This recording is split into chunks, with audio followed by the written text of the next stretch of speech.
বছর পেরিয়ে আবার এসেছে হিন্দু ধর্মাবলম্বীদের সবচেয়ে বড় উৎসব দুর্গাপূজা। এবার সেই পূজা নিয়েও নোংরা খেলায় মেতে উঠেছে প্রতিবেশী দেশ ভারত।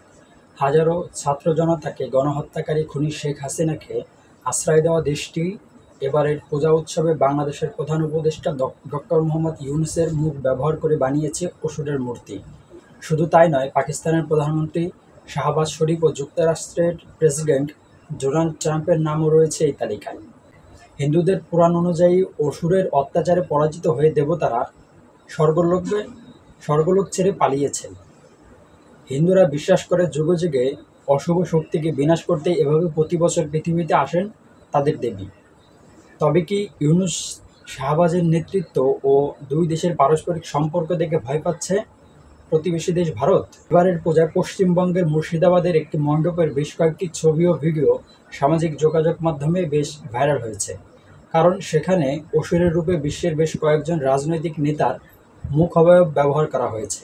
ভারতীয় সংবাদ মাধ্যম দ্য উইকের প্রতিবেদন অনুযায়ী মুর্শিদাবাদের সাধক নরেন্দ্র স্মৃতি সংঘ তাদের এই বছরের থিম দহনের অংশ হিসেবে একে তৈরি করেছে। তাদের পূজা মণ্ডপে বাংলাদেশের অন্তর্বর্তীকালীন সরকারের প্রধান উপদেষ্টা ডক্টর মোহাম্মদ ইউনূসকে মহিষাসুর হিসেবে দেখানো হয়েছে, আর পাকিস্তানের প্রধানমন্ত্রী শাহবাজ শরীফকে এমনভাবে দেখানো হয়েছে যেন দেবী দুর্গা তার ছিন্ন মস্তক ধরে আছে। অবশ্য মহিষাসুরের এই পরিবর্তন করা পূজা মণ্ডপে এটা কোনো নতুন কিছু না।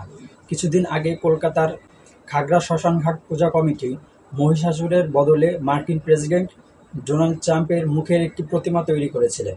কমিটির ভাষ্যমতে, রাশিয়া থেকে জ্বালানি কেনার জন্য ভারতের ওপর ওয়াশিংটন 50% শুল্ক আরোপ করে এবং এইচ-1বি ভিসার ফি $1,00,000 নিয়ে ট্রাম্প ভারতের সাথে বিশ্বাসঘাতকতা করেছেন, তাই তাকে এই রূপে তুলে ধরা হয়েছে। ভারতীয়দের দ্বারা বাংলাদেশের অন্তর্বর্তী সরকারকে হেয় করার ঘটনায় ক্ষুব্ধ হয়েছেন দেশের সাধারণ মানুষ। তাদের দাবি, ভারত যুগের পর যুগ ধরে বাংলাদেশের আধিপত্য বিস্তার করে আসছে।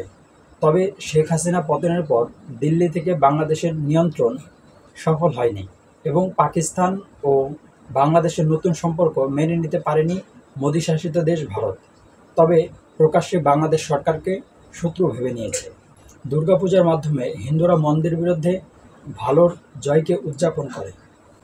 সামাজিক যোগাযোগ মাধ্যমে এই ঘটনার মিশ্র প্রতিক্রিয়া দেখা গেছে। নেটিজেনরা বলছেন, দুর্গাপূজাতে রাজনৈতিক ঢোকানো ঠিক নয়। এই ধরনের সংস্কৃতি প্রতিবেশী দেশগুলোর সাথে উত্তেজনা বাড়িয়ে তুলতে পারে এবং পারস্পরিক সহনশীলতা কমিয়ে দিতে পারে। এই সঙ্গে এসব ঘটনা কূটনৈতিক দিক থেকেও ঘৃণিত।